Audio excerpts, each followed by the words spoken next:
តោះជំរាបសួរបងប្អូនទាំងអស់គ្នាថ្ងៃនេះនាងខ្ញុំនាំបងប្អូនទៅស្ទូចត្រីនៅស្រះខាងក្រោយផ្ទះម៉ែរបស់នាងខ្ញុំម្ដងណែបងប្អូនហើយមើលឥឡូវបងប្អូនមើលដល់ចប់វីដេអូហើយបងប្អូនជួយទាយទុកមុនមើលថាតើថ្ងៃនេះនាងខ្ញុំបានត្រីឬអត់ហើយបងប្អូនមើលស្រះនេះបងប្អូនគាត់ថាមានត្រីអត់ឥឡូវបងប្អូនជួយទាយមើលមើលទៅផ្ទៃទឹកហ្នឹងគឺវាស្ងាត់តែមែនតែនវាមានតាតូចតាចនៅឯច្រាំងពេលដែលខ្ញុំទៅស្ទូចហ្នឹងភ្លៀងមួយមេរួចហើយដល់ពេលអញ្ចឹងត្រីទុយហ្នឹងគឺវាជ្រើមតែមែនតែនជ្រើមមកនៅខាងមាត់ច្រាំងហ្នឹងដើម្បីវាប្រុងរកកន្លែងឡើងអញ្ចឹងតែបើថាធំអីគឺដូចជាតំណងថាអត់មានទេបងប្អូនព្រោះមើលទៅថាវាស្ងាត់យ៉ាងហ្នឹងអញ្ចឹង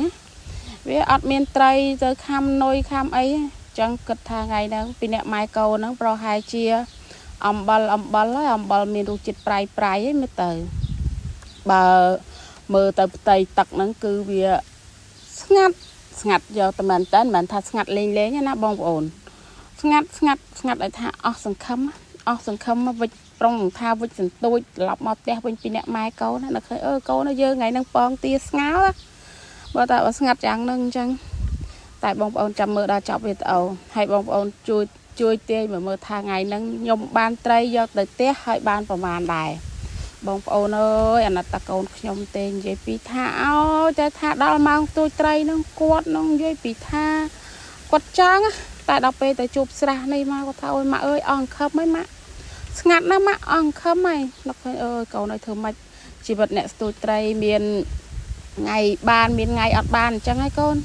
ធ្វើម៉េចតែមានណាបងប្អូនហើយដល់ពេលនេះគេស្ទូចបានមួយមកគេចាប់ដើមដើរញឹមមកគេអួតម៉ាក់អូនបានមួយហើយម៉ាក់បន្ទាប់ពីបានមួយនេះហើយបងប្អូនហើយមានមួយហើយក៏ត្រូវតែមានពីរដែរបងប្អូនដែរចាប់ដើមបានផ្ដើមកហ្នឹងគឺចាប់ដើមមានសង្ឃឹមហើយនេះហើយចូលនេះគឺត្រីប្លែកតែដល់ពេលណាបងប្អូនហើយនេះគីឡូធំណាបងប្អូនមានទេបានគីឡូធំនេះមួយមកគឺថាមានទឹកមាត់បន្តិចហើយបានប៉ុណ្ណេះមកហ្នឹងចាប់ដើមថតអួតហើយប្តីហៅប្តីឲ្យមកយកអាគីឡូធំហ្នឹងទៅផ្ទះមុនព្រោះវាច្រឡោតពេកអញ្ចឹងក៏តែឲ្យគាត់យកអាធំហ្នឹងទៅផ្ទះខ្ញុំជាមួយនឹងកូនហ្នឹងចាប់ដើមនៅស្ទួចនេះទួចផ្ដើទៅមានណាបងប្អូនថ្ងៃហ្នឹងគាត់ថាអស់សង្ឃឹមតែមានទេបានអាធំមួយហ្នឹងហើយក៏នៅបានច្រើនតែមែនតែនតទៅទៀតដាក់បាច់ស៊ីអូសបាយនឹងវត្តមែនតែនស